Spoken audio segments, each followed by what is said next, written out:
conference room, and then the batteries in the battery clock report. Took Evan down too. We'll go ahead and call this meeting to order. The first order of business is closed meeting, but I am going to point out, both in going into closed meeting, that Ms. Biggs will not be joining us this evening. She is at her niece's medical school graduation, and so we wish her well and understand that family comes first. Next item on our agenda is closed meeting. Be it resolved that the Montgomery County Board of Supervisors, Montgomery County, Virginia, hereby enters into a closed meeting for the purposes of discussing the following. Section 2.2, 3711, discussion, consideration, or interviews of prospective candidates for employment, assignment, appointment, promotion, performance, demotion, salaries, disciplinary, or resignation of specific officers, appointees, or employees of any public body. NRV Regional Water Authority, and the Planning Commission. Is there a motion? Motion. Second. Any discussion? Madam Clerk, would you please call the roll? Mr. King? Aye. Mr. Christiansburg? Aye. Mr. Motts? Aye. Ms. Bennett? Aye. Mr. Shepherd? Aye. Chair Tuck? Aye. 6 ayes. Is there a motion to come out of closed meeting? Motion. Is there a second? Second. Any discussion? Madam Clerk, would you please call the roll? Mr. Christiansburg? Aye. Mr. Motts? Aye. Ms. Bennett? Aye. Mr. Shepherd? Aye. Mr. King? Aye. Chair Tuck? Aye. 6 ayes. The next item up is certification of closed meeting. Whereas the Board of Supervisors of Montgomery County has convened a closed meeting on this date pursuant to affirmative recorded vote and in accordance with the provisions of the Virginia Freedom of Information Act. And whereas Section 2.2, 3711 of the Code of Virginia requires a certification by the Board that such closed meeting was conducted in conformity with Virginia law. Now, therefore, be it resolved that the Board of Supervisors of Montgomery County hereby certifies to the best of each member's knowledge only public business matters lawfully exempted from open meeting requirements by Virginia law were discussed in the closed meeting to which this certification resolution applies, and only such public business matters as were identified in the motion conveying the closed meeting were heard, discussed, or considered by the board. And what this certification is our board's word to you that we're not discussing things that we're not supposed to in closed meeting. Is there a motion? Motion. Second. Any discussion? Madam Clerk, would you please call the roll? Mr. Motts? Aye. Ms. Bennett? Aye. Mr. Shepherd? Aye. Mr. King? Aye. Mr. Christiansburg? Aye. Chair Tuck? Aye. 6 ayes. Next item on our agenda is a moment of silence, and after that I will ask the County Administrator to lead us in the pledge. Would you all rise?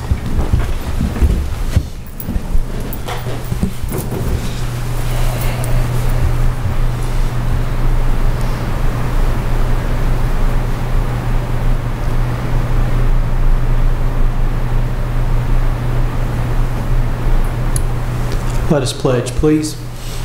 I pledge allegiance to the flag of the United States of America and to the republic for which it stands, one nation, under God, indivisible, with liberty and justice for all. Thank you very much.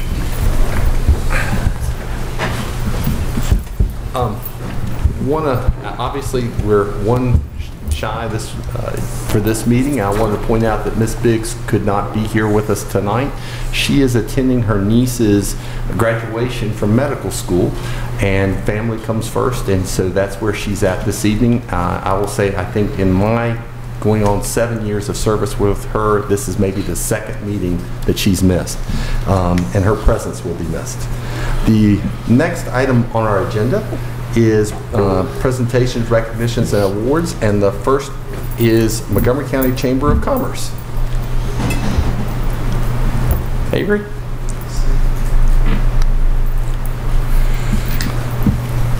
Thank you. You're welcome.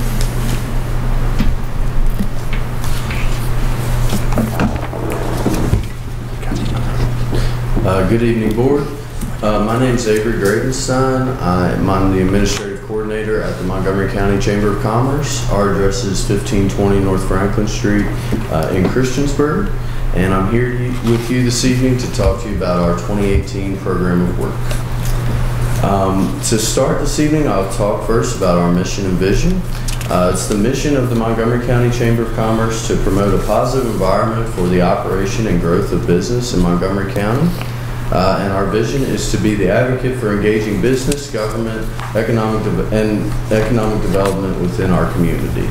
Obviously, we want to see progress in Montgomery County first and foremost, but we also strive to see valley-wide and region-wide growth and development as well.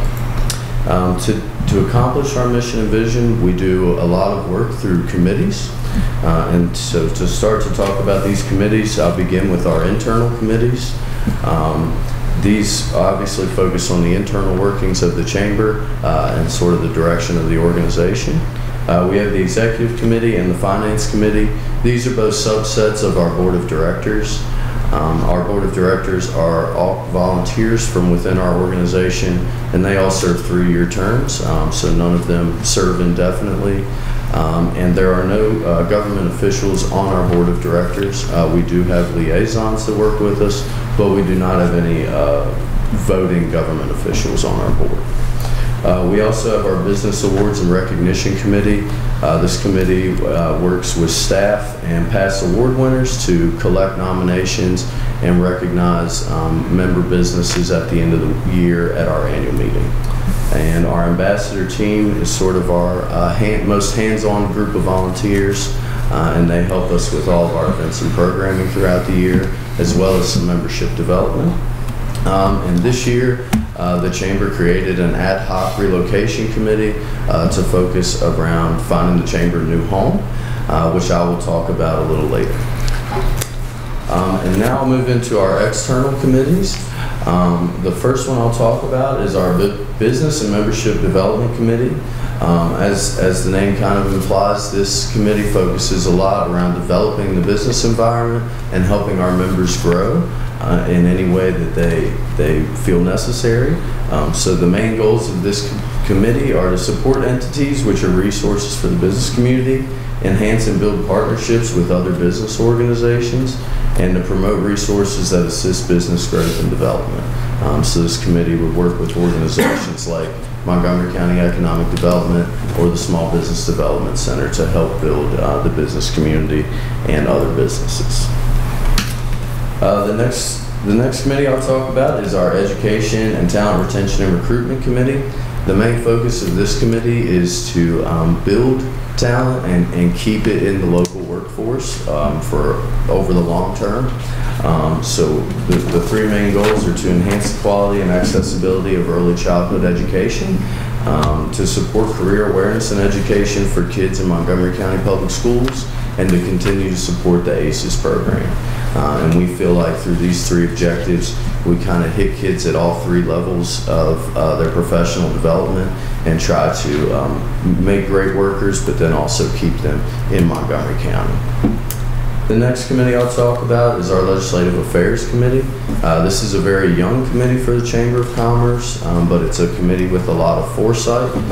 We feel that the legislative area is where the Chamber of Commerce needs to sort of move as we progress into the future to be that advocate for the business community, and so this committee is doing some of the preliminary work for that. So we aim to be the legislative point of contact for the business community, and we would like to eventually create an agenda for the Chamber of Commerce that we could take to groups like yourself or up to Richmond and say that this is what we feel and this is why we feel this way. So kind of put it on paper. And eventually we look to work with local government officials and other business entities to sort of build this agenda and see what's best for Montgomery County. The last committee I'll talk about is our Infrastructure and Transportation Committee. This is one of the older committees of the Chamber. Transportation and infrastructure go hand in hand with commerce and developing business. So we feel that this committee tackles some very important issues for the business community. And that the main 3 are to promote the expansion of broadband in our community, which we have talked to the board about in the past. We also continue to support Passenger Rail 2020, and then we just want to advocate for any major transportation arteries in and out of the region. Again, transportation is more important every day as commerce grows. And then I'll talk briefly about the relocation. In March of this year, our board of directors announced at their monthly board meeting that the chamber would be relocating. We have bought the plot of land beside Grain Home Furnishings in Christiansburg, and we will be moving over there. The target date on that is the end of 2018 or the beginning of 2019. So at this time, that's all I have. If you have any questions, I may be able to answer them. But thank you all for your time. Supervisor King? No questions. Supervisor Fidjakowski? I don't have any questions, but thank you for that report. Thank you. Supervisor Gamontz? The same. I really appreciate the update. It's always good to hear what the chamber is doing, and you guys do wonderful work in this community. So thanks for being here tonight to give us some information. Thank you. Supervisor Bone? Great report. Thank you. I have a question about the Legislative Affairs Committee.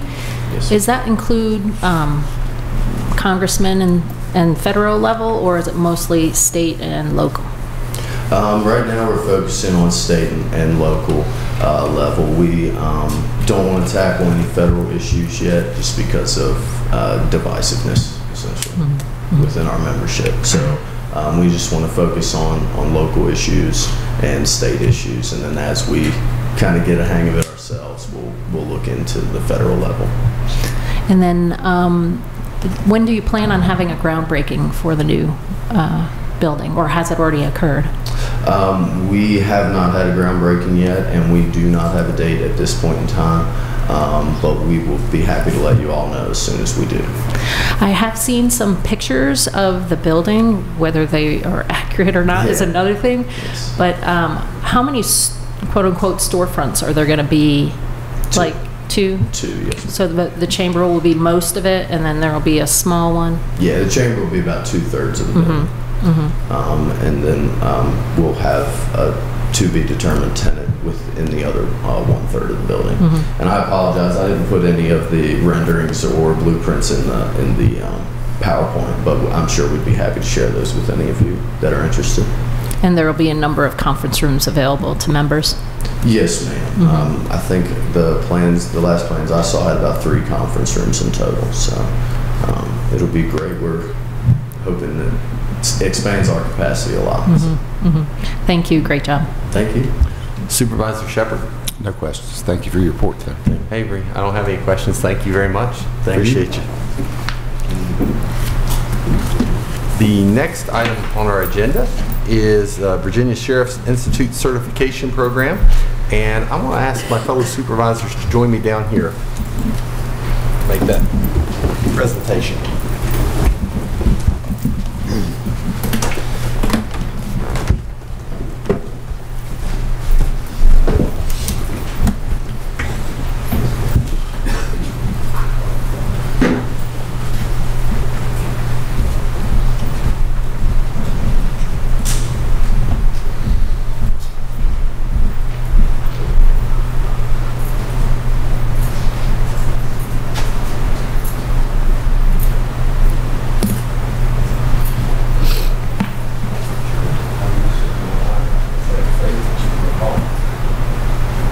Here in Montgomery County, we are fortunate to have such dedicated law enforcement personnel and emergency response volunteers. This is one of the many things that makes Montgomery County such a great place to live.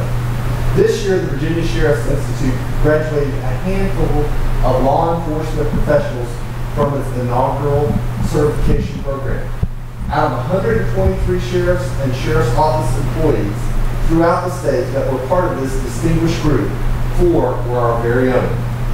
Sheriff Hank Parton, Lieutenant Mark Collinsworth, Chief Deputy Bradley St. Clair, and Training Coordinator Dave English. Thank you all for your dedication, your extremely high standards of emphasis on professionalism, and for going above and beyond yet again to help keep our county a safe place. Thank you, gentlemen.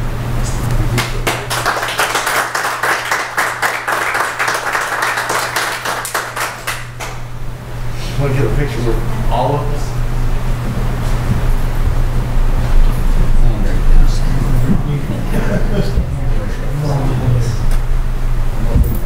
Get it.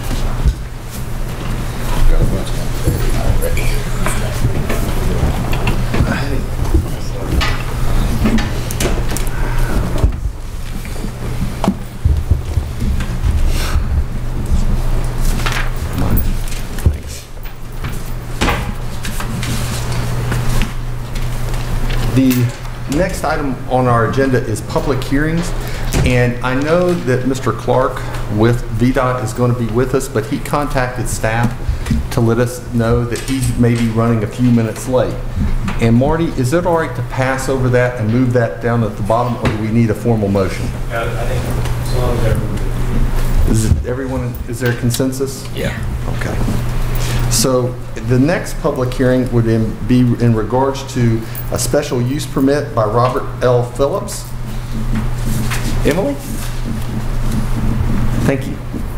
Good evening. Good evening.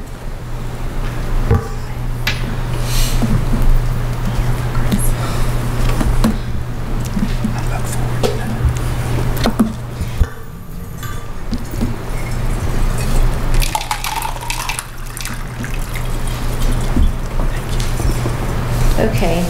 Tonight we're going to be reviewing another special use permit that is going to seem similar to the one that we talked about in April. It's also for Mr. Phillips, New River Recycling in the Plum Creek area. But we are going to talk about how it's different. This site will look familiar to some. This is further east than the old Thompson Chrysler site that we talked about last month. It's located just east of the intersection of Radford Road and Walton. The site is already zoned general business, as are most of the properties around it. And it is part of the Plum Creek Village area, identified specifically as mixed use. That's what the purple notification is there. So what is the history on this project?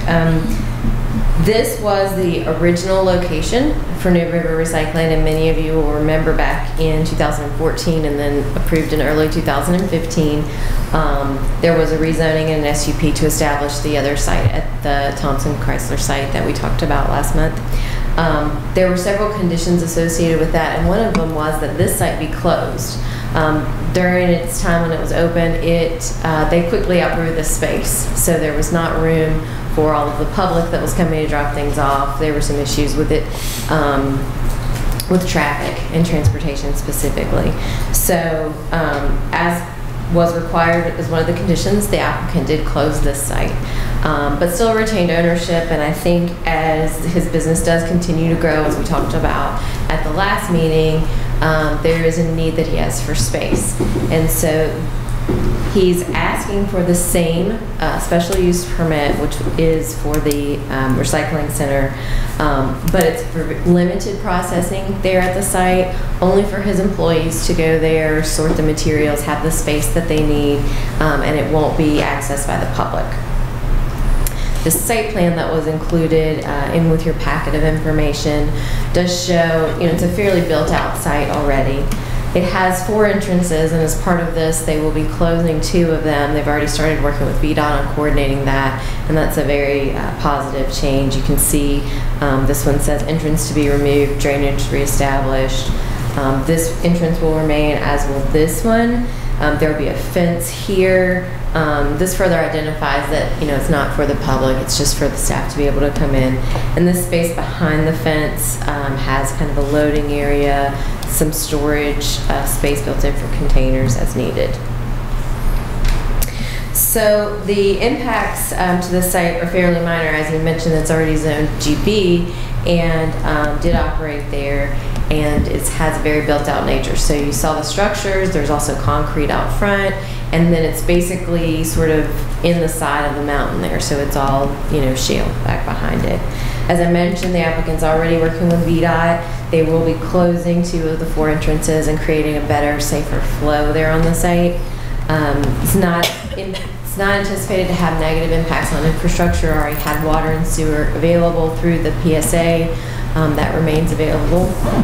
And then obviously there are no children generated by this request. I mentioned already that it is in the Plum Creek Village. It's part of the village plan. And I also mentioned a little bit that this is a unique site. It's already built out. It's already been used for this. The owner is obviously very familiar with the best way to use the structure. And so this is, again, the same use being requested, but you'll see when we get to the conditions that they're planning to use it in a much different way. So staff recommended approval to the Planning Commission when they held their hearing April the 11th. And that approval was based on several conditions. The first 6 shown here, kind of what I would call standard conditions. We actually had some of these exact same ones on the other side. It just talks specifically about the types of material they can accept, keeping it free of litter and loose materials, standard same hours of operation, and that they will get and maintain proper permits through VDOT. Numbers 7 through 11 are more specific to this site. The first 7 there basically saying that's not open to the general public, that it will be developed in conformance with that site plan that I just shared with you, that an actual site plan will be submitted and approved. That will give us a chance to make sure that the entrance work was done and signed off on by VDOT. Based on, again, the built-out nature of the site plan will be fairly straightforward. There's not even really an opportunity to really do landscaping there. The front runs right into the right-of-way, and you want to make sure you can keep the visibility there on Radford Road. So we've already started working with the applicant, talking about some of those and how it's fairly unique. We also talk about a maximum of 2 containers, so it's not intended to be a site where they're just stored. The idea, the applicant says, is to bring things there, sort through them, take them to where they need to go to get on the right trucks to get recycled. So, and then there is another item there about just what can be stored on the site. We did notify all the adjoining property owners, and we had no comments from the public at the Planning Commission's public hearing. That evening, all the members in attendance did vote to recommend approval to the board. And that's all that I have for you. I'm here if you have any questions, and the applicant and his agent are also with us tonight. Supervisor Fidzikowski, any questions? No, I don't have any questions. Supervisor DeMotts? I don't have any questions. Thank you. Supervisor Bone? I don't have any questions. Thank you. Supervisor Shepard? No questions. Thank you. Supervisor King? No questions? There was no one signed up for the public hearing. But that doesn't mean that if there's somebody here that would like to address the board on this issue, please come forward, state your name and address, and you will have 5 minutes. Seeing no one coming forward, I'll go ahead and close this public hearing. If there wasn't nobody speaking against it, can we move it forward tonight? Yes, that's been our policy, so Okay. we can take action after the public hearing. There's an ordinance. There is an ordinance in your tab, and it has the conditions that I just outlined with you in there. Thank you very much. Sure. The next item on our agenda is, and I see Mr. Clark here, we did pass over you and put you at the end, so we haven't forgotten about you in regards to that. The next is amending the code of Montgomery County Chapter 8 subdivision. And bear with me as I read this ordinance. An ordinance amending Chapter 8, Article 4, entitled Subdivisions of the Code of the County of Montgomery, Virginia, by amending Section 8-111 by expanding the definition of improvement, reducing the remainder size from 35 acres to 20 acres, and adding definitions of monument and surety, Sections 8-112, by including classifications of subdivisions and restricting transfer of lots created by family subdivisions to 3 years, Section 8-113, by renumbering and moving penalty section from Section 8-112, Sections 8-114 through 8-118 by renumbering and adding additional purposes for subdivision ordinance to section 8-115, sections 8-133, 8-134, 8-136, and 8-137 by changing platting requirements, section 8-150, by adding requirements to subdivide required subdivision performance agreement and surety, section 8-151 by amending street frontage requirements, section 8-152 by amending new street right-of-way dedication requirements, sections 8-153, 8-155, and 8-156 by making minor word edits, deleted sections 8-158, section 8-159 by requiring VDOT approval of monument installations, section 8-160 by creating a new section on vacation of interest as a condition of site plan approval, section 8-171 by making minor word edits, section 8-173 by amending preliminary plat requirements, section 8-174 by adding changes to boundary line adjustments and re-subdivision requirements to final plat minor subdivision regulations, section 8-175 by making minor word edits, sections 8-176, 8-177, and 8-187 by rewriting of the recordation of plats, vacation of plats, and failure to complete improvement language, and to bring subdivision ordinance in conformity with state and enabling legislation. Good job. There we go. I didn't get notice on our slide it just says proposed ordinance. Want to repeat it? That's the Emily version. You read the Marty version, but he does keep us legal, so. Already wrote it. Could you redo that? I didn't hear all that. They can play it back on YouTube. So tonight in your packet information, you had a copy of updated text, and I'm going to walk you through the process and how we got to what you received, and then I'm also going to walk through a summary of it with you. It looks like a lot of changes, and it looks kind of intense, but as Chris mentioned a couple times, there's several places where it's minor edits, but you know, by the time you put them in, they do sometimes look a little overwhelming. So the ordinance was last revised in a comprehensive way back in 2012, and planning staff had identified several issues, as did the county attorney, that we really should strengthen or update for different reasons.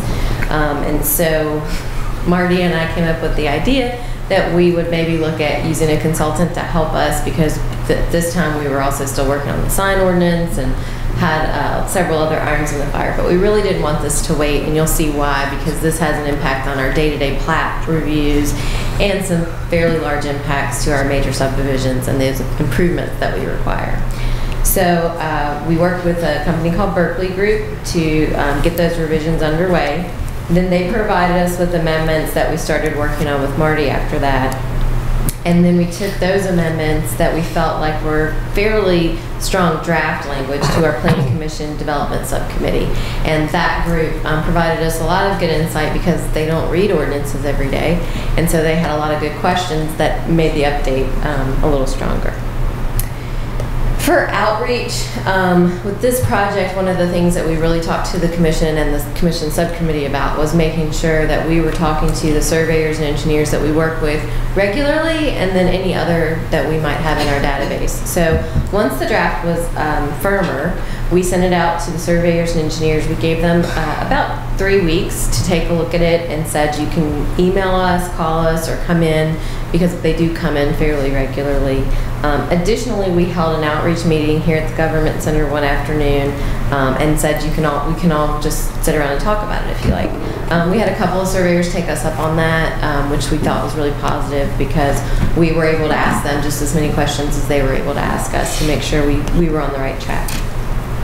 So then that ordinance was reviewed in its entirety at a work session with the Planning Commission in February, and they felt like it was strong enough to move forward for a public hearing. So we did that April the 11th with the Planning Commission. I mentioned before there were some items to update. We had some stale language related to state code. As we know, every year the General Assembly makes some changes, and we were already complying with those, but our ordinance didn't reflect them. So we wanted to make sure that we updated that language. We have had issues with circumvention of the family subdivision process. It is not typical, but you do see it occasionally. There are some accommodations in the ordinance that allow family members to remain close to one another, and they get a little relief, specifically usually with their road access requirements. But sometimes we approve them for family members, and shortly after they are sold, sometimes not even making it deeded to the family member the first time in the courthouse. So once that came to our attention, we did a little bit of research related to that. Also, we really felt it was necessary to strengthen our language related to improvements for major subdivisions. Since I've been here, we have had to pull a surety and construct a road.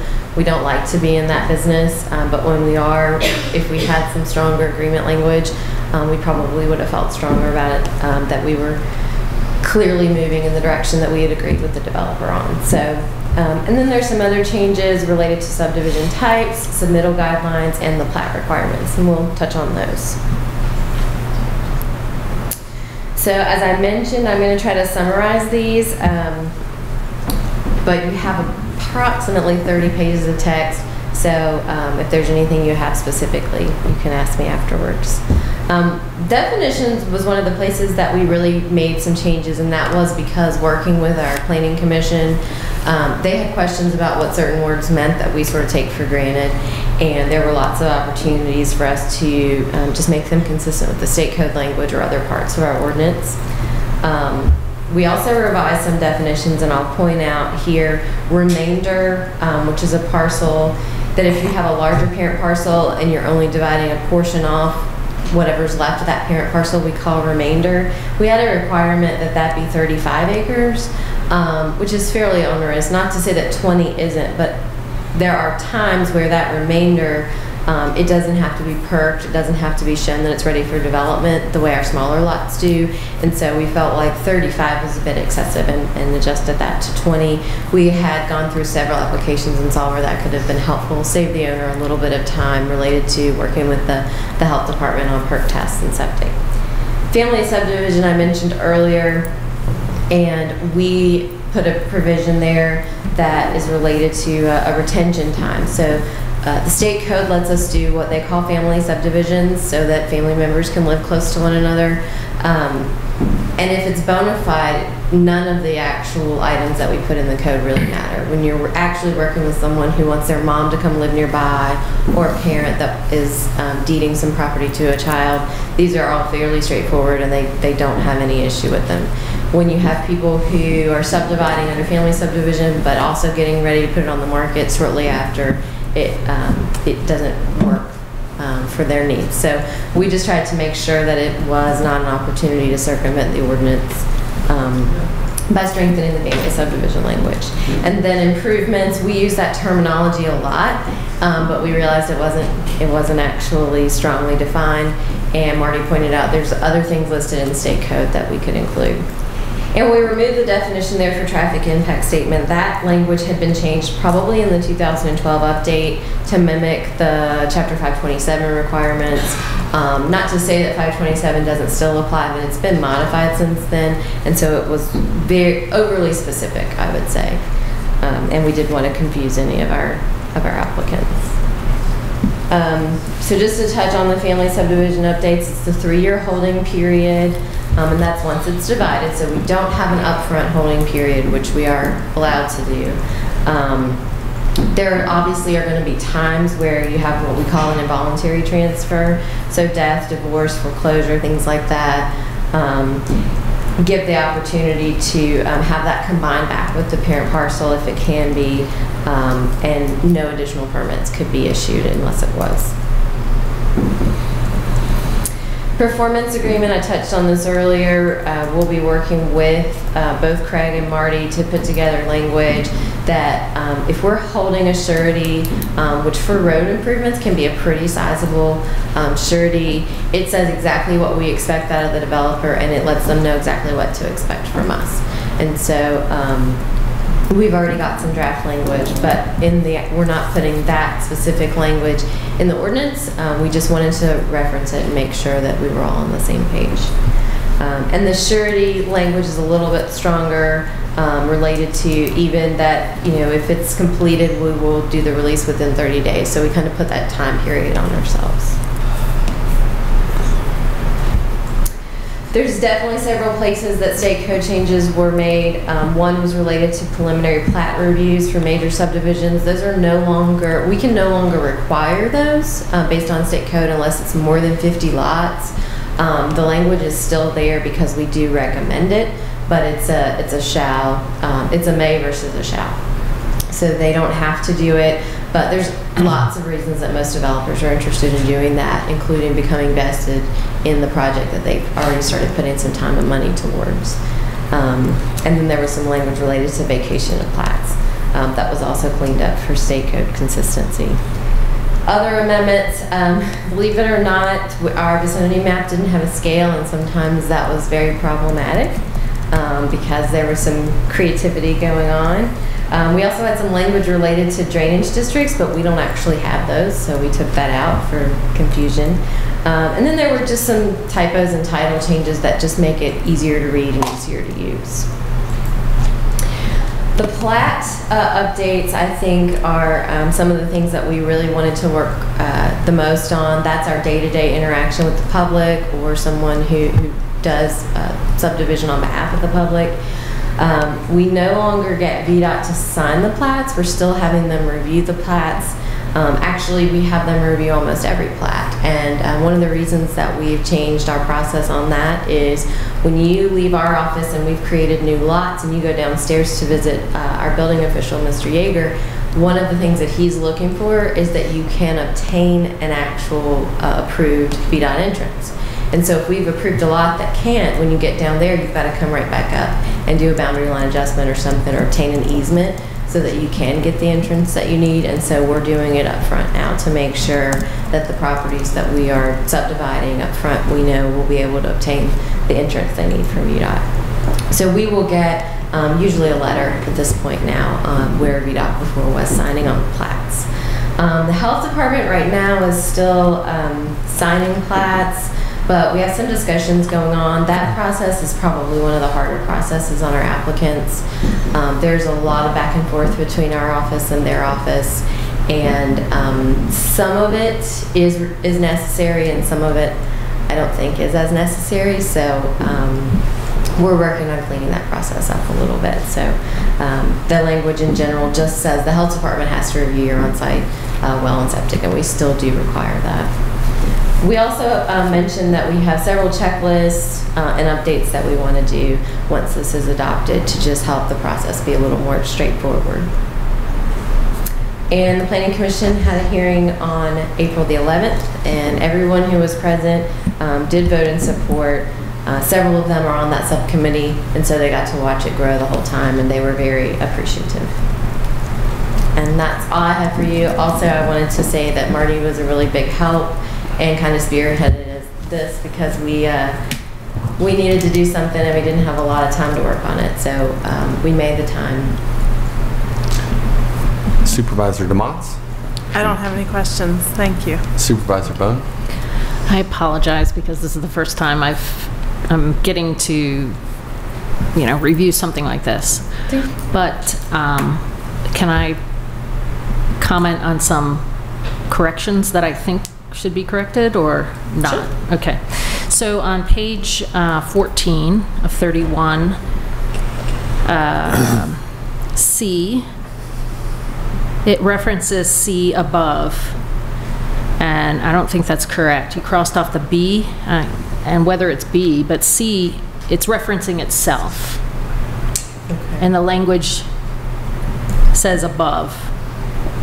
What's the title of that section?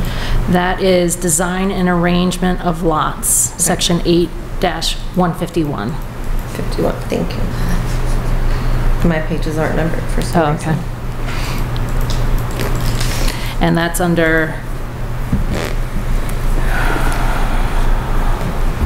Division 3 improvement requirements. It's like 2 or 3 pages below. It's after all the corrections. And you said C says C above? Yeah, C, second line of C, it says requirements of paragraph C above or have access. Shouldn't that be B? You see what I'm saying? Mm-hmm. It's referring to itself. Gotcha. Or is it B, is it C like in some other section way above? It should be B. All right, I have some others.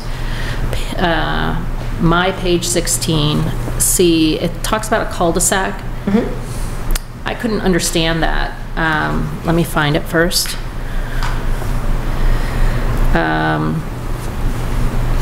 So it shall, dead-end streets shall be no longer than 1,000 feet and shall not serve more than 20 dwellings.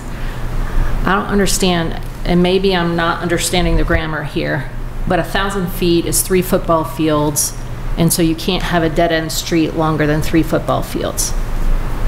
Is that what that says? That's correct. And that's common? It's 900 in the town of Blacksburg. Where I used to work, it was 600. Mm-hmm. It's really up to a locality. The idea is you don't want lengthy dead-end streets. We want to promote a street network. Okay. Page 17, E, traffic impact statement. You answered that question. Page 22, let's see here. A, let me find it. Under Division 4 approval process, let's see here.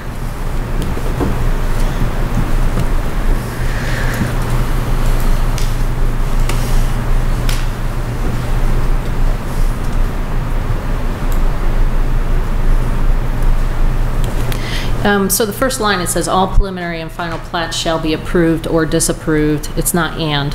Is that correct? That's correct. Okay. Page 24.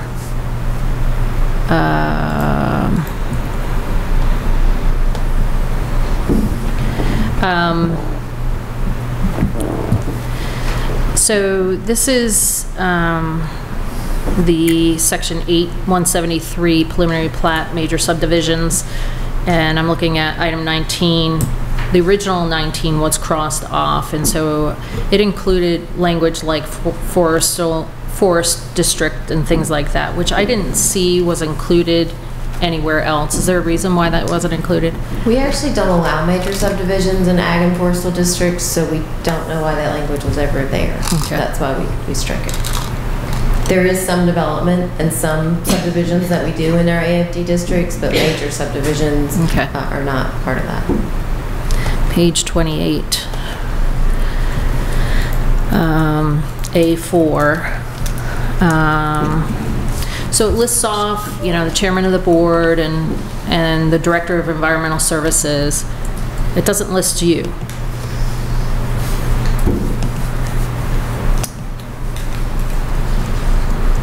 This is And final plat major subdivisions? Yes. Okay. 8-175. It's after of the planning commission and the subdivision agent and the director of subdivision agent. Okay, thank you. Mm-hmm. And lastly, page 29, A2.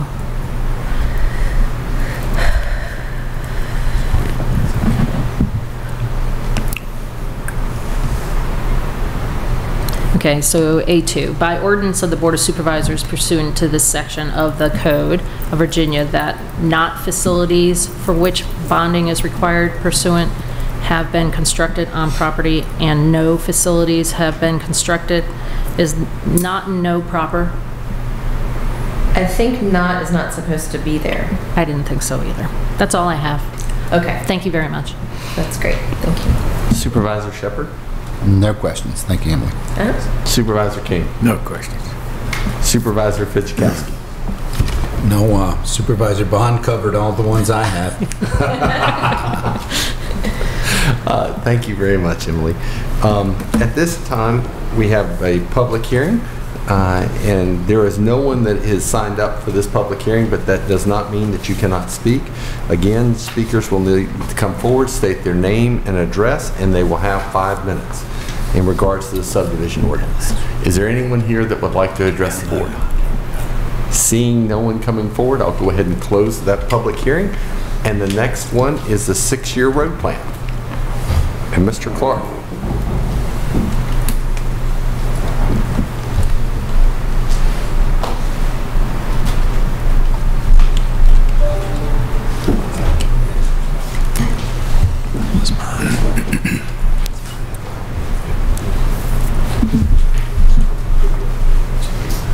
Good evening.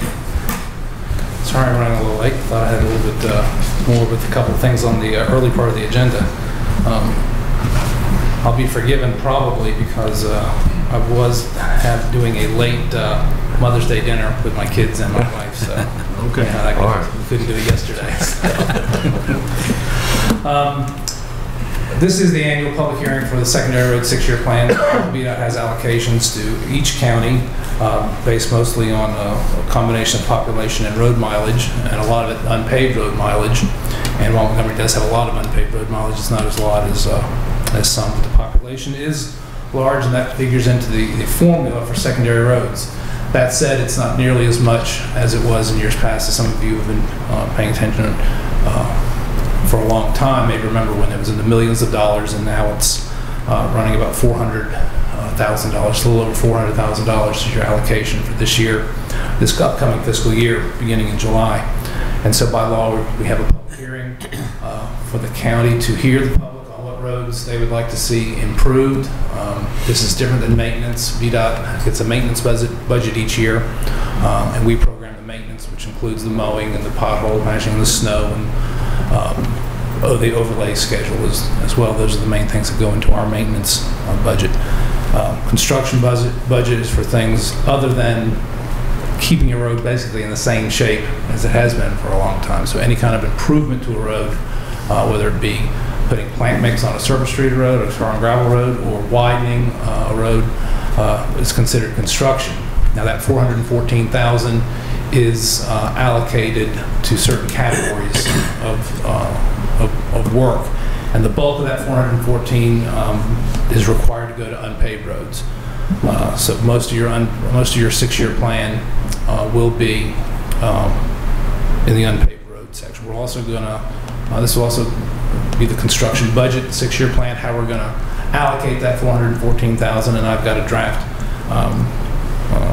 suggestion to do that. I'll read a draft construction plan for next year, which will include basically what the board passed last year, minus the roads that have been completed, the sections of road that have been completed. And then we'll be able to probably add a couple more roads this year. They will go at the end of the plan, so they'll work their way up. And again, this is the secondary program, so for anyone that wants to speak, I know the board is well aware, this is just for the secondary program, roads numbered 600 and above. We had a public hearing for the Salem district last week for the primary roads and the interstate, but even that's a little bit different now because we've gone to a application process for a lot of those primary road projects, and they're scored on an objective scale that measures against certain categories. The program is called Smart Scale, and it gives this Commonwealth Transportation Board sort of a report card or a scorecard on primary road projects. And it's the Commonwealth Transportation Board's prerogative to program interstate and primary road projects. It's the County Board of Supervisors that has the decision over at least the priority list and what roads we do first with what money we do have on the secondary program. So with that, I'll go through what we have as the draft plan, if that's all right with the board, and then we'll hear if there are any comments. And there's no action required tonight by the board. I would like a resolution passing a plan that either changes the draft plan I read, adds to it, or whatever the board sees fit next month, so that we can start the fiscal year in July with a plan. So first, what I like to call priority 0, if that makes any sense, is the countywide projects. Those are things that need to be charged to the construction budget: new guardrail, signs, some engineering work, and we usually put about $15,000 a year on that, and that's plenty to cover that. And if we don't use it, we can move that to a project. So that's our first priority, or 0 priority. First real priority is Sydney Church Road. We've done half of that road, and we're working on the preliminary engineering design to get the other half fixed or approved, widened, and some drainage work. There's quite a bit of drainage work on that road. It's a little deceiving when you look at that. If you drive that, it goes between Fairview Church Road and Camp Carriagebrook Road in the Reiner area of the county. Second is Yellow Sulphur Road. We're working on sections of that as we go. There will be a half-mile section completed this summer. Hopefully next year we'll have another section from the Blacksburg end, and the section on the 6-year plan here will include that, and the middle section, another half-mile section, which is going to be probably the toughest section because that's where most of the houses are, most of the elevation change, and most of the residents are close to that one. So we've already started some of the design work on that, and it'll be a while before we can find something that works with the residents, the community in that middle section of Yellow Sulphur, and will fit within the budget. But that could be it'll probably be the most expensive section of Yellow Sulphur Road, would be that middle section. Next we have on the plan, this is not an unpaved road plan. On unpaved road we have Fairview Church Road. There's a low water structure that Mr. King has been concerned about. We can't put unpaved road money towards that though, so we're trying to get enough money on there from you do have, I neglected to say this at the beginning, part of your allocation is a share of the telecommunication fee that VDOT charges to utilities located on the right-of-way. VDOT collects that centrally in Richmond, then redistributes that to the counties on strictly a percentage of the population of the state that you have. If you have 1% of the population, you get 1% of the telecommunication fee. And for the county this year, that's expected to be $109,000. So that's money that you can put on any kind of project. It's not restricted to unpaved roads like the $304,000 that's been allocated to the county for unpaved roads. That has to go to unpaved roads, and it has to go to unpaved roads with a traffic count of 50 vehicles or more. The tele fee can be used for anything. It can be used for a paved road project. It can be used for an unpaved road that has less than 50 vehicles that you can't use something else on. It's unrestricted. So I thought I should add that. I also have on the list Mount Pleasant Road Bridge. That's on there just as a reminder that there is a project on the secondary system. It's not using any of your county allocation. None of that $414,000 will go to that project, but we like to have it in the plan because it is a secondary road and this is your plan. So it's in there, but it's not taking any of the allocation. I also wanted to use this as a reminder that when we do replace that bridge, that it will require closing Mount Pleasant Road at that section for quite a bit of time. We're having to do that more and more as these bridges age and we have to replace them in place and replace as many as possible. That's a very narrow bridge, and it certainly needs replacing. They're working on the design. I think the add date is later on this year, so you're looking at next year having that road closed to replace that bridge. Taylor Hollow is the last on the list. That was added by the boards a couple of years ago. Sort of the Ellett Valley area, comes off of Buster's Gate Road. It's a dead-end road, but it has well over 100,000 vehicles a day. And another one on the list, I don't think I have it on the draft plan, but this is something that the county usually likes to add, or at least put money towards, is an account for rural additions. You're allowed to put 5% of your secondary road allocations to rural addition. A rural addition is a private road. If you want to take a private road and make it a VDOT road. And we've been working with several areas and we've got several candidates, and we've had times in the past we've gone out with board members and looked at some of these private roads and tried to decide there's a little bit of a problem with rural additions. A lot of them have remained private roads for a reason.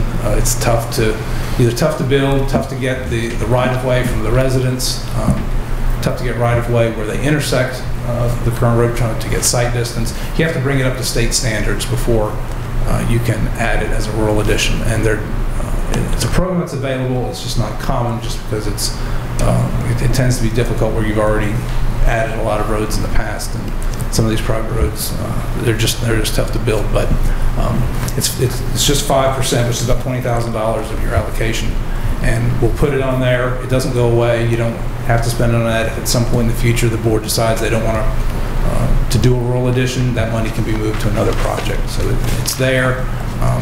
But I know we've had citizens in the past that have come and asked for private roads to be brought in. It's strictly the board's decision to do. And I thought I'd mention a couple of revenue sharing projects. The board in the past has participated quite actively in revenue sharing. That's where the county will put up money that VDOT will match 50-50 to go towards a project. We've been catching up on some ones in the past, but we're going to be working on one this year. Brush Creek will be done this year.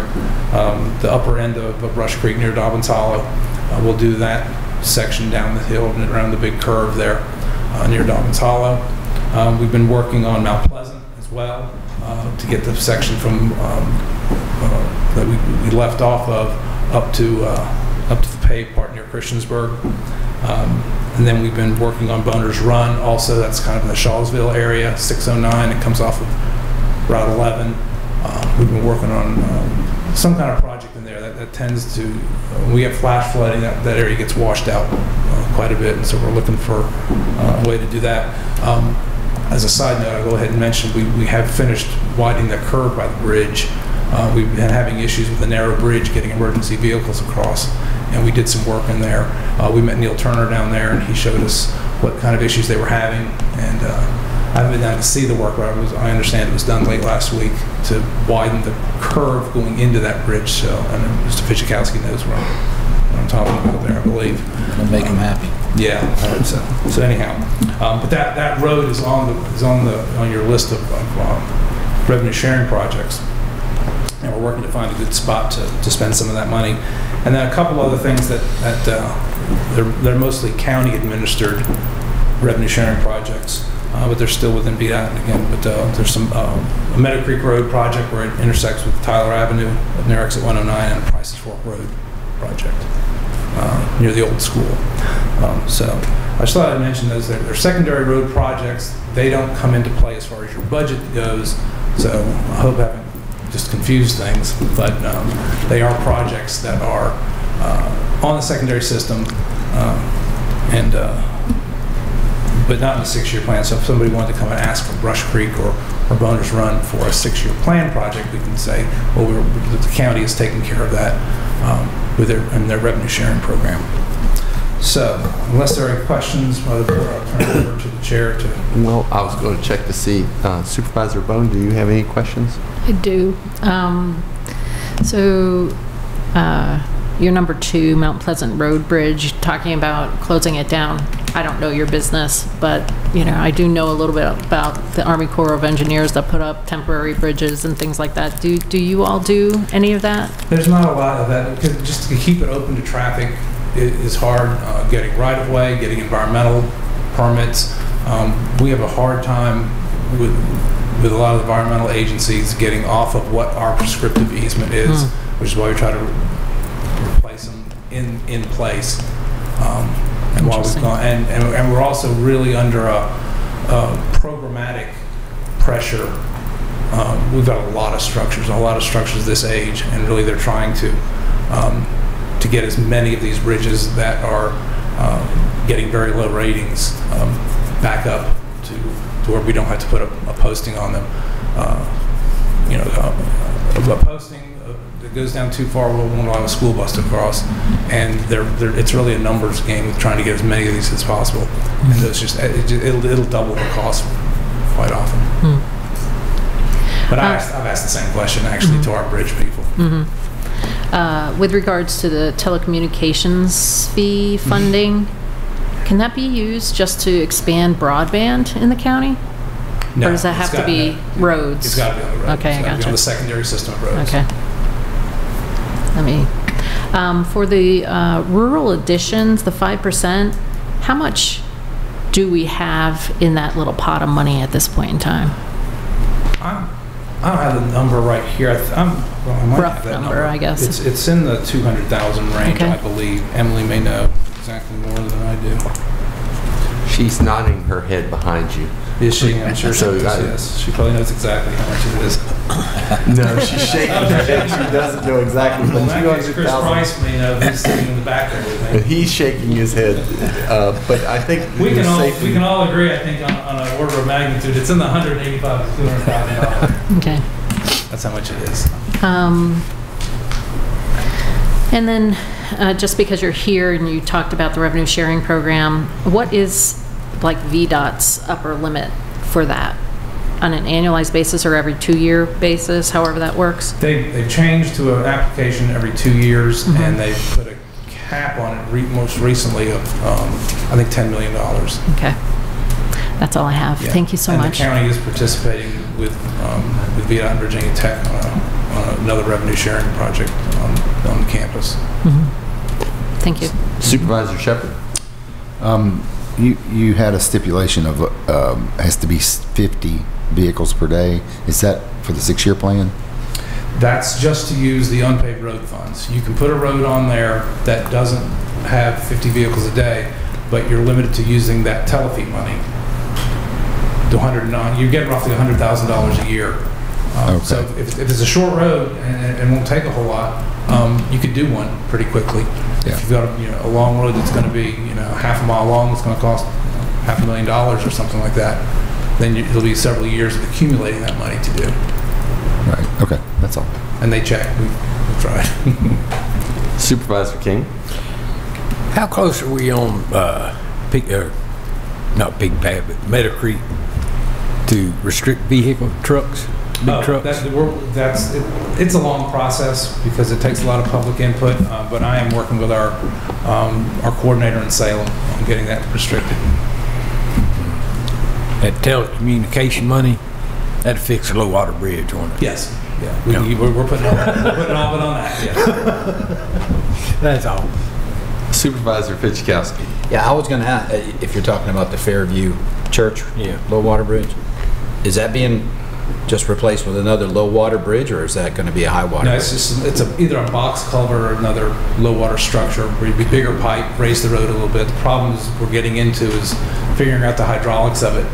Raising the road backs it up more, and you get into more flooding situations if you're creating a dam. So we got to find a spot in there that's just right, where you're getting a little bit more under it, but not backing water up. Okay. And did you say Taylor Hollow Road had 100 vehicles a day? Yeah, about 120.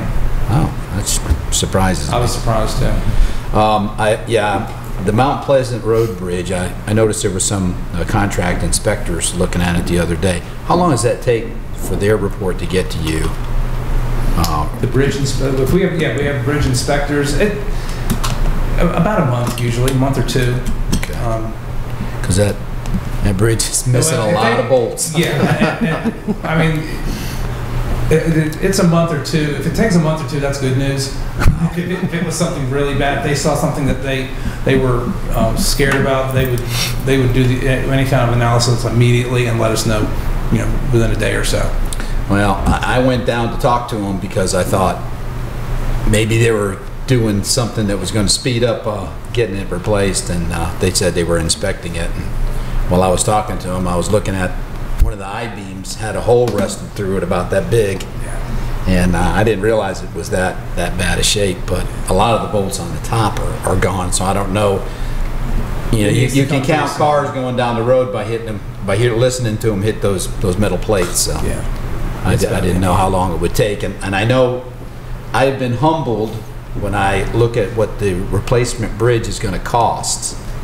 I didn't realize how many millions of dollars it would take, but certainly it should go a long way, many years. But that area for a temporary bridge, I don't even think there's enough room to put a temporary in while you're building. So I don't think it'll work. And my wife would be thrilled when you close the road. Make her job twice as long. Yeah. But thank you, David, for all you do.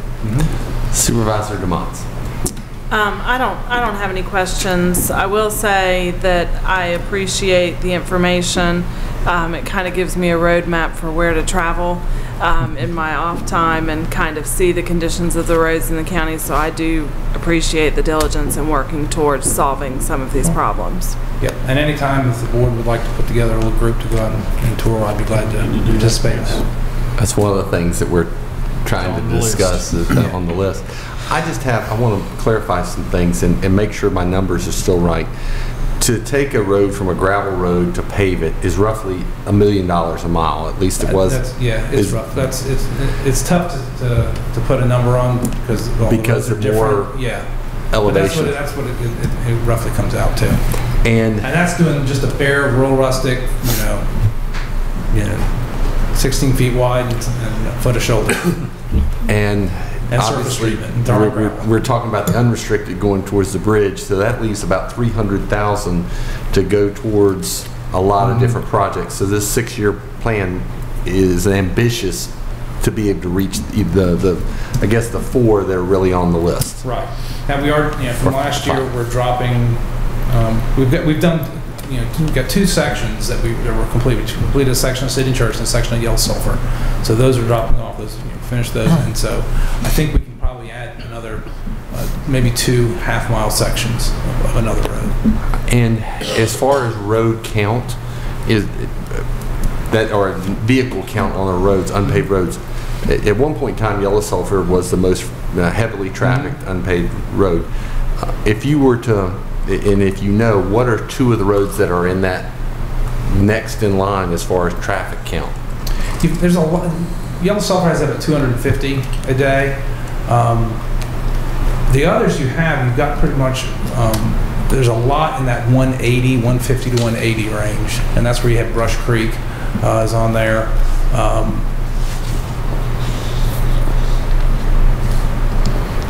I don't know off the top of my head where there's another 180. Now you're dropping into like the 150 to 120s, 130s, which is where we had Taylor Hollow. Paul School Road gets a lot. Rustic Ridge gets a lot. There aren't that many cut-through roads anymore. Yellow Sulphur is one of the main ones that cut through. There's a lot of them though. The Reiner section has most of your unpaved roads. Chestnut Ridge has a lot of traffic. Carysbrook, Parsons Carysbrook gets a decent amount. I could come up with a list for you though. I'd like to see a list, if that could be possible, of roughly road counts, because in my mind that's a way to objectively look at something and say, okay. And then the other thing is also if there's fatalities on any of these roads, safety issues, is there a way that you could provide some of that information? Yeah, we can look. Those obviously there are. Fatalities usually aren't a problem on an unpaved road, a gravel road, just because the speeds tend to be much lower, and we don't have a lot of the large drop-offs in places where we have a lot of traffic. But there are crash statistics, and so I could find something like that for you too. All right, thank you very much. Did that spur any other questions? Yes. One more question. Out on Roanoke, right past Old Rough Road, VDOT come out there probably 2 years ago. They're going to move the 55-mile-an-hour speed limit past Old Rough Road. They done put the stake down to screw it to, but they hadn't come out and moved it yet. Would you check on that? Yeah, because there was a little bit of controversy on that, whether they would approve. That's if you're coming, going north on Route 8, where you would reduce speed before coming into Reiner. Right. Yeah. Well, this is going towards Floyd. Oh, going towards, okay. Yeah, they done come out and they put the stake down. When they drive the stake down, then they moved the. It's already there. It's there about 2 years ago. But they hadn't come move the sign yet. Okay. I'll find out why that happened. Sure. All right. Thank you. Any other questions? At this time, we'll go ahead and open it up to the general public in regards to this. There is no one that has signed up but again, that doesn't mean that you can't speak. If you come forward, sir, and state your name and address, and you have 5 minutes. Okay. I'm Darryl Mustin. I reside on 2495 Split Railroad, which is off of Mount Pleasant. What I wanted to bring to attention was the 1.25 miles on Mount Pleasant that they're paving had like 1 residence, and their secondary road, which is off of Mount Pleasant, Split Rail, has got 12 residents and a foundation in the process now. And it seems like a big percentage of that traffic is going up and down Split Rail. And I was hoping the county would take in consideration of when they paved Mount Pleasant, of maybe doing that it's like 0.6 of a mile, maybe going that extra half a mile, and including Split Rail in on that. But I've got quite a bit of education just listening here tonight since I got here too, so. But that's what I wanted to bring to attention.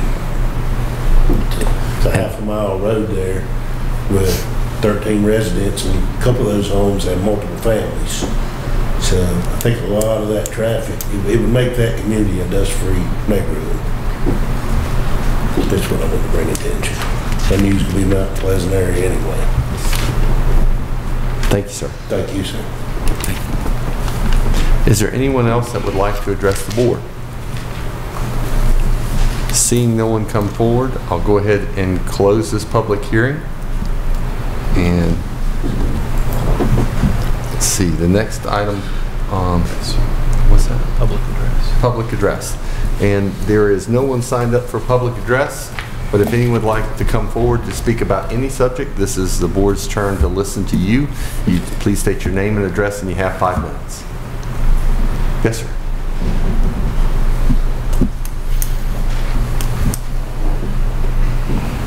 Good evening, Michael Gay with Gay and Neal. I wanted to ask something. I realize the public hearing is closed on the subdivision ordinance, but as I'm sitting here thinking about this dead-end road at 1,000 feet, is that going to be, I've got a couple of projects that I'm working on. For example, out in Price's Fork, we're looking at PUD. Is that 1,000 feet going to kill that project? Or how is 1,000 feet defined? And during public address, it's not the board's time to respond to you. It's our turn to listen and to take in the information and respond. Okay. Well, let me rephrase that then. I have a concern, and I probably should have spoken during the public hearing, but I didn't register, of several major residential subdivisions, one over in Price's Fork, about 350 homes, that you come off of Price's Fork Road and there's really nothing to tie into because there's 1,000-acre conservation areas just off of Price's Fork Road. So if we're restricted to 1,000 feet, it's really going to hurt us. I have another project just outside of Christiansburg in the county that it's about 1,800 feet of road that I'm doing a concept on, and I would hate to kill a project because of a new ordinance. So if we get some consideration, maybe I'll let Emily know my concerns and show the projects. Thank you. Thanks. Is there anyone else who would like to address the board on any subject? Seeing no one come forward, I'll go ahead and close this public hearing. I don't believe that there's an addendum. Is there a motion regarding consent agenda? So moved. Second. Any discussion? Madam Clerk, would you please call the roll?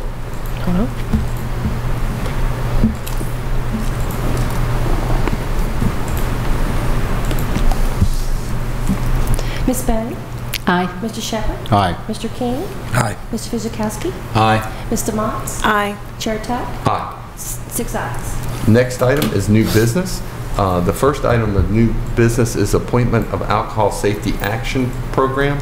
I will be recusing myself. The reason for it being is I am appointed to that board, not by this board, but at large. and I think it would be inappropriate for me to be voting and putting someone else on a board that I serve on, and so I will be recusing myself.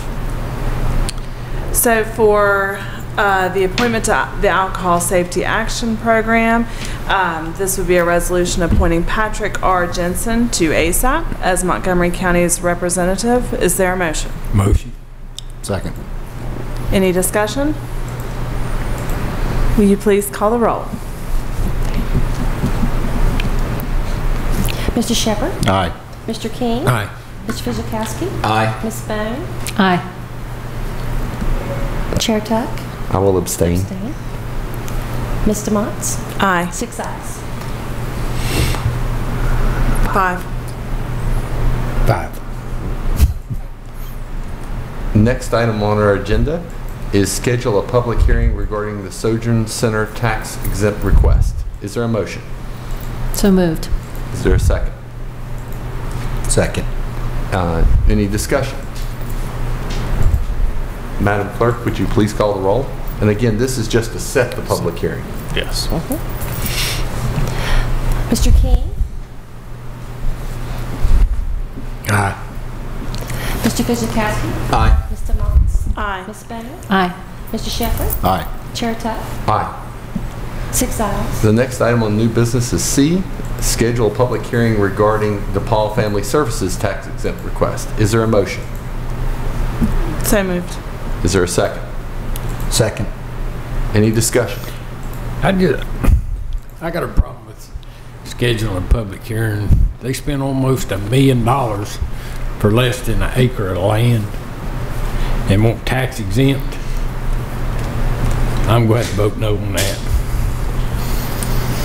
Any other discussion? Well, I'll say I certainly understand Supervisor King's reservations. I will be voting in favor of scheduling the public hearing, but I understand where you're coming from completely. I agree this seems to be very different than the Sojourn Center, which is a hospice facility, versus DePaul Services, which is in downtown Christiansburg. It's a different situation. I still think that we need to get public input, and so that I will be voting in favor of scheduling the public hearing, but I am not saying I'm in favor of that vote. Any further discussion? Madam Clerk, would you please call the roll? Ms. Bone? Aye. Mr. Motts? Aye. Mr. Fizikowski? Aye. Mr. King? No. Mr. Shepherd? Aye. Chair Tuck? Aye. 5 ayes, 1 no. Item D, recognition annual Broomin' and Bloomin' cleanup. Is there a motion? So moved. Second. Any discussion? Madam Clerk, would you please call the roll?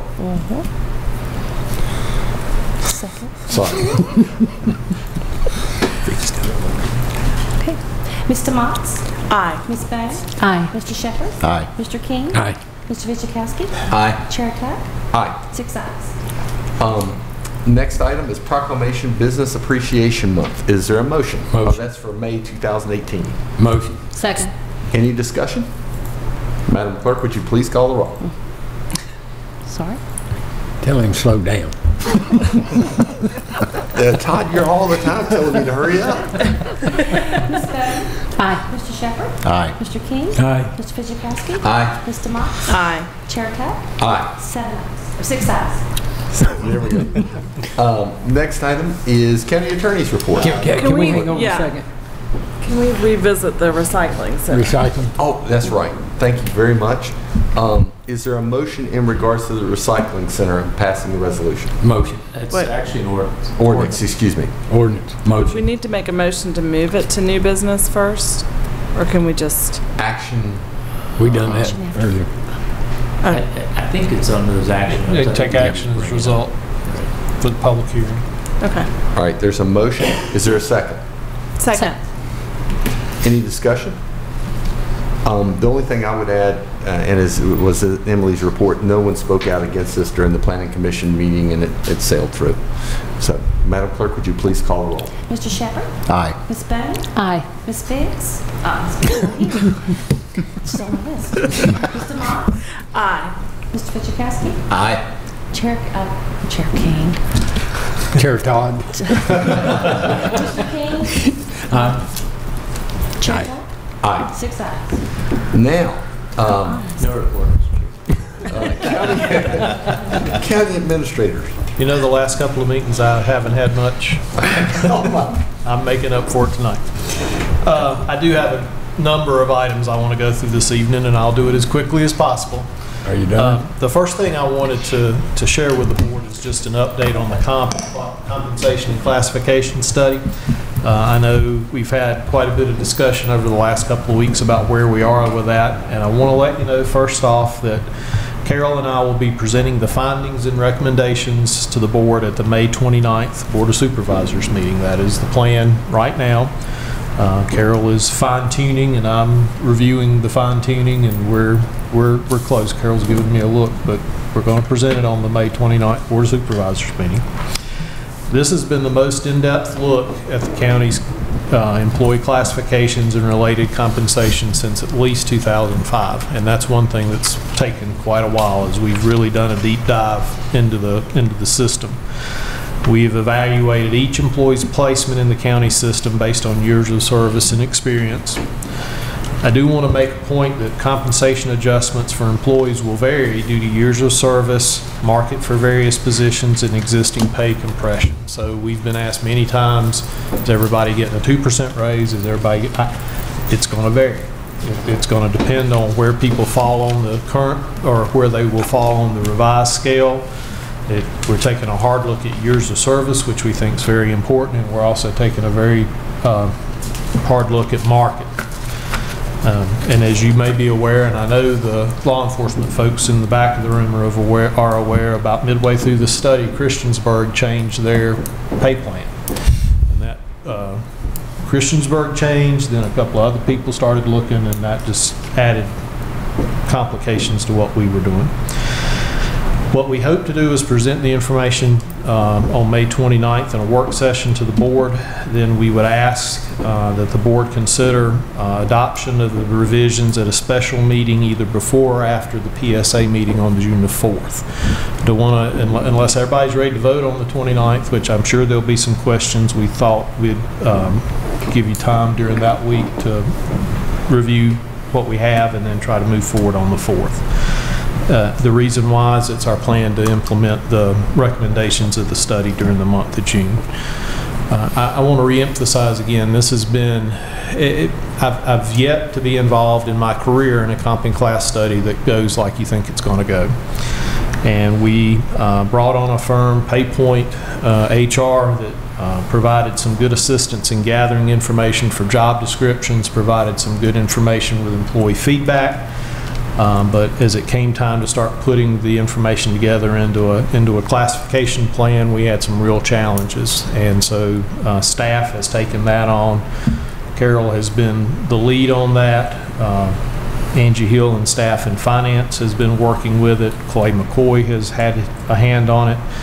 And I'm just trying to stay out of the way and take a look at the big picture. But I feel confident that what we are going to be bringing to you is a very thorough look. I also feel confident that, as with every pay study I've ever been a part of, not every single employee in the organization will be happy. It's always a challenge to put together a comp and class study to address as many of the issues as possible, but we're going to do our darndest, and I appreciate all the efforts Carol has gone to. Carol has put a tremendous number of hours in this project, and I feel confident we're going to have something good to share with you in a couple of weeks. Lots of other bullet points. I do want to mention that I had an opportunity, just kind of a happenstance opportunity to talk to Delegate Rush today. And of course, anytime I see one of our state elected officials, the first thing I say is, "Where's my dang budget?" He was very respectful of that and told me to shut up, and then said, and then told me that in all seriousness that it would probably be early to mid-June before we see anything out of Richmond. As you know, the Senate reconvened this week. They I didn't get a chance to read all the headlines, but apparently they moved something forward to next week. Then, of course, Memorial Day, so June will be here before you know it. But I did thank Delegate Rush again and all of them for what they do, but we need a budget. We need to get that finished. A lot of meetings that I just want to mention briefly. Even though budget season's over, we're still running around like crazy. Last Wednesday, we had a meeting. I'm on a committee serving for helping to identify how to get a train station built for passenger rail. Passenger rail's not here yet, but we figure if we get a plan put together on how to get a station built, that's one more step in that process. We talked about creating an authority similar to what we have with the 911 authority and the solid waste authority. We think that's a model that would work well for the localities and the higher ed institutions to form, so we're going to be looking into that. The passenger rail group does want to make a presentation to the board about where things are. We'll try to get that lined up for an upcoming meeting. Upcoming meetings, I want to mention the Regional Commission annual dinner meeting is tomorrow night at Sinkland Farms for those of you that are planning to attend that. Skipping to next week. Next week is a very full week. The 14th Annual Police Memorial Ceremony will be next Monday at 5 o'clock at the Public Safety Building.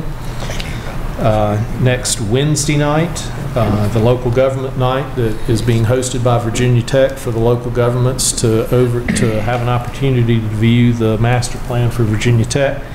That's Wednesday the 23rd at 6 p.m. at the Moss Arts Center. Thursday the 24th, groundbreaking ceremony for the Reiner Fire Department building is at 4:30 that afternoon in Reiner. Saturday the 26th, even Memorial Day weekend has events. Saturday the 26th, the Animal Care and Adoption Center will have their one-year ceremony and an unveiling of the plaque. And a dedication will be done. That begins at 11 on Saturday the 26th. I know some folks will be away on vacation, but we ran out of days to get stuff done. I did mention earlier about the passenger rail group wanting to make a presentation. The county's Economic Development Authority has also mentioned that they would like to meet with the Board of Supervisors and have a discussion about the county's view of economic development. I'm just talking to the county attorney today, and we thought perhaps instead of a separate meeting just with the two bodies, that perhaps if we see we're going to have a lighter agenda at one of our upcoming meetings, that we schedule a joint work session and just ask the EDA to be here and have them here as part of the meeting. We'll leave that up to the board, but I did want to make you aware that's something that they had requested. So that wasn't too terribly long, but that's all I've got this evening. That's it? That's it. All right. Supervisor Fidzikowski. I got two items. I think I sent you all the email in regards to the Radford Army Ammunition Plant. The meeting I had there last week was very interesting. You know that all military facilities are subject to be reviewed to get rid of them. There's some acronym for that. I think it's called BRAC. Yeah. BRAC. And not that the Radford facility is on that list, but I found out that that list is based on a lot of how much excess property they have, and if once you get over that 10% range, you can go on that list. But fortunate for us, Radford is one of the few places is the only place in the country that does what they do. And in saying that, Colonel Scott has invited us to get a tour of the facility. It's probably similar to the one that Sarah and I went on. But he said he was willing to do it on a Saturday if that would help out getting interested people there. But I told him that I would get back with him. So if y'all want to think about that and let me know, and I'll let him know. But Sarah can attest, you learn a lot riding through that place. The first thing that strikes you is that it looks like it's still in World War II mode. because most of the facilities are old, but they are expanding and changing things up. So it'd be a worthwhile tour.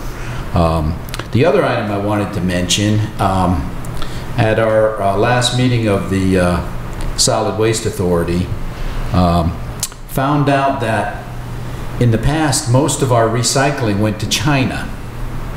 Well, apparently China has cracked down and they no longer want our trash. They're keeping their own. I think they're still accepting cardboard, which makes you wonder, what are we going to do with it if our number one buyer of trash no longer wants it? So the executive director is coming up with some plans on that. So hopefully, you know, recycling is a no-win situation. You don't make any money. You know, maybe one day that'll change, but right now it's a loss, and the best we can do is to just lose a little. But I just thought I'd mention that because that may affect our losses in the future. It's very possible, but that was a fact I never knew. I didn't know China was such a big buyer of our recycling, but that's all I've got. Supervisor Bone? A couple of things. So last Wednesday I attended the Planning Commission meeting where the new proposed development for Clay Street and Cherry Lane was discussed, and there was a lot of public input as well as a lot of attendees. So I would encourage anybody who's interested in learning more about it to attend the next Planning Commission meeting, which will be Wednesday, June 13th, and then if it's moved forward, we will meet about it in July, I believe. I would concur with Supervisor Fidzikowski about the tour of the Radford Arsenal. It's very impressive, and you'll get so much better understanding of exactly what they do there and how they do it, which will only get you more informed about decisions potentially in the future. And then lastly, I was traveling this weekend up in New York State, and they put solar panels on their finished solid waste places. I guess that happens a lot. Using the solar farms? Yeah, as solar farms. I just thought that was the coolest thing. So I hope we get to do something like that. I mean, when you're looking for a place that's is that a brown site or something anyway, so you might as well just throw some panels up. But anyway, that's all I have. Thank you. Supervisor Shepard. I'll just comment on the date for the tour. I'm willing any day between routes. Saturdays are okay most of the time, but I do have a schedule, some vacations on weekends throughout the summer, so it just depends on when it is. That's all I have. Supervisor King. I don't have no report, just want to bring up something. Keep your law enforcement, local law enforcement and rescue squads in your thoughts and prayers. They had a couple bad weeks. That's all. Supervisor DeMonts. I have a few things. The first is a regret because I failed to mention the first Mount Tabor Ruritan Club fish fry of the season. I know. And I really regret that. I had not put it on my calendar because we had company this weekend, and because it wasn't on my calendar, I didn't relay it.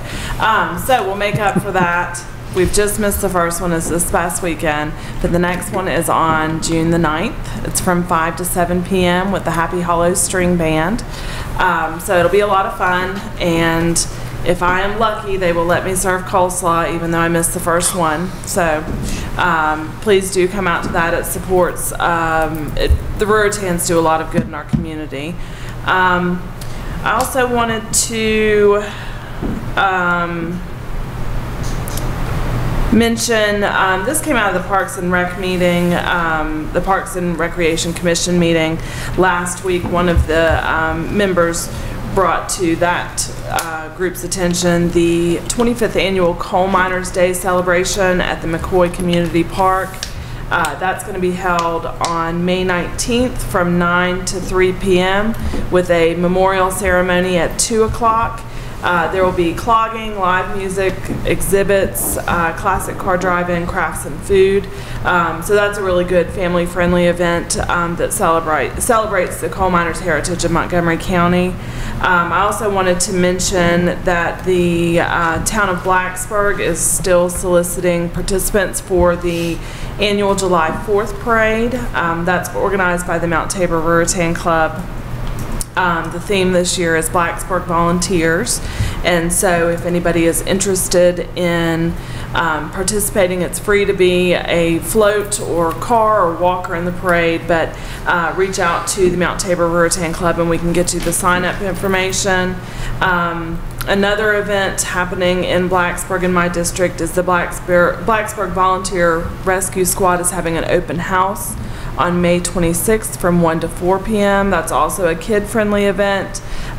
They're going to be doing tours, activities, face painting, and then demonstrations, including, and I thought this was really interesting, an extrication demonstration where they're going to be cutting a car. And then the last thing I wanted to mention, and this is a shameless marketing plug for our Parks and Rec department. Yesterday, my mother and my son, my partner, and myself went on a kayaking trip through the Montgomery County Parks and Rec, and it was amazing. And we signed up just through the regular program guide. There are tons of opportunities like that through the Parks and Rec department, outdoor excursions for adults and families. They're fairly inexpensive, they're extremely well organized, and we had a lot of fun. So I would encourage citizens to look online at the Parks and Rec guide and possibly consider signing up for those programs. And that's it. Thank you. A few things. From our extended work session, we talked about community meetings, and we're starting to try to look and schedule that. And so I wanted to ask what is my fellow board members' vision for that community meetings. I think, because Mary's not here, I'm the only board member perhaps that was here when we did them, or were you? Okay. With the community meetings where we went in and it was more of an informational, this is what the county does for you, and we did it in several different locations. There's been discussion about us having a formal meeting at different locations out in the county. And so I guess I'm looking for guidance from my fellow board members. What are you folks thinking about those community meetings? What are you expecting? Well, I'd like to see like we've done before, not an official meeting, but go to them so we can interact with them. Okay. If they have questions, you know, we can answer them. And my concern, and I think I originally said it would be nice to have official meetings, but it was quickly brought to my attention that meeting in other locations throughout the county do not have the lights, camera, and audio that this room would, and so it would present some huge complications for continuing to provide these meetings on YouTube, and I think it's pretty important that these meetings remain accessible. So I think a community-based listening session or Q&A would be probably the most appropriate thing to do. Do we want to try to schedule it on like a third Monday, or do we want to shoot for a Thursday night? Not the first Thursday. Not the first Thursday. Or okay. the second. Or the second. Or the third. Or the third. Maybe the third Monday. On the 4th. Maybe we can start looking. Third Monday, we can. The third Monday, Yeah. maybe we'll look in third Monday in June. Is something. That's when we've got a meeting already scheduled. Well, actually, we talked about going in Blacksburg. ABC, Auburn. And then we had talked about having a meeting in Ryan, Blacksburg, Christiansburg, and then Charlottesville. Yeah. And that really, it's not in everybody's district, but perhaps we could meet out towards Kips, which it would be in your district and still be in Blacksburg, something along those lines. And so we can start trying to look for a location and I think we had said the first meeting would be in Blacksburg. So we'll start looking at that on a third Monday, and just an informational, maybe started at 6:30, something like that. And the earliest we can do it's July, because the third Monday in June is the town of Christiansburg's joint meeting. Okay, and we're having that dinner with it. Okay, so Yes. we can start shooting for July. July the 4th. I hope not. Why? Because, well, actually, this year There's a parade. parade. Yeah, quit trying to interfere with my Hey, we parade. can have a meeting and go to parade. Yeah, we can have a meeting at the parade. On the float. Moving on to my next item is, I sent you all an email late in the day, and I don't know how many of you have had the opportunity to review it. It's in regards to the letter that I mentioned at our last meeting to Richard. I don't know if anyone has everyone had a chance to look at it? I have. Does anyone have any changes, or is there consensus with sending the letter to Mr. Shelton? Can Good. I say something? Sure. So the last time we talked about this, I know Supervisor DeMotz and Supervisor Biggs, brought up the good point of why don't we just talk to Richard and find out. Now, obviously, Supervisor Biggs is not here, so I believe that she did talk to him, but I have no report on how that conversation unfolded. Does anybody have that feedback? I don't, but one of the things for me, and maybe it's part of my training, I like to have things in writing so we can say, this is what we offered to do and this is what we asked to do. And so, and he may be 100% agreeable to it, and it sounds, but this is formalizing that request, I guess. And I thought, for some reason, I thought you were also going to reach out to Richard. Right. Supervisor Biggs and I talked, and she was going to do it Okay. afterwards. I would ask that we delay this letter until Supervisor Biggs can talk to us about her conversation with him. That's what I would recommend. I agree.